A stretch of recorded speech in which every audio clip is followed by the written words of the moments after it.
In today's video, I'm going to teach you how to manage blocked numbers in HubSpot.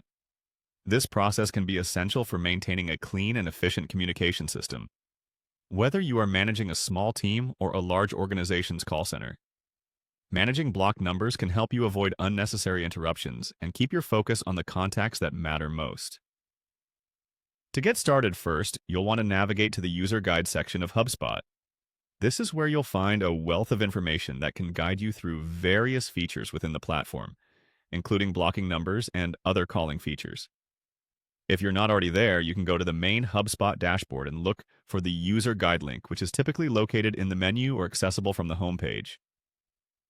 Next, you'll want to click on the Settings option. This step is crucial as it opens up the broader spectrum of customization within HubSpot. Inside Settings, you have control over many different aspects of your account and how it's configured. Take a moment to familiarize yourself with the different sections available here because it can help you with future customization and troubleshooting. Once you're in the Settings menu, the next step is to click on the Calling section. This is the hub for anything related to call management within HubSpot. Clicking on Calling will bring up several options related to call settings, including call logging, calling tools, and before some, of course, mobs, the management of blocked numbers. This section is where you can tailor how calling operations are conducted, set preferences, and ensure you're only getting calls from whitelisted numbers. Now, you're going to direct your attention to the blocked numbers list. Clicking here will show you all the numbers that have already been blocked. This list is especially helpful for managing unwanted calls from bots, spam numbers, or any contacts that may be disrupting efficient communication.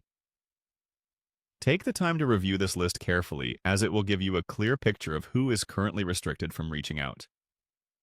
If necessary, you can make adjustments by either adding new numbers to the list or removing any that should no longer be blocked.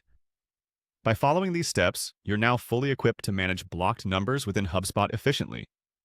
It's a streamlined way to ensure that your communication channels remain open only to those contacts who are relevant to your work, giving you more time to focus on what really matters. Hopefully, this guide has made the process clear, and you feel confident in managing your blocked numbers moving forward. If there are any changes or updates to the platform, remember that the User Guide and HubSpot support resources are invaluable tools for keeping your setup optimal.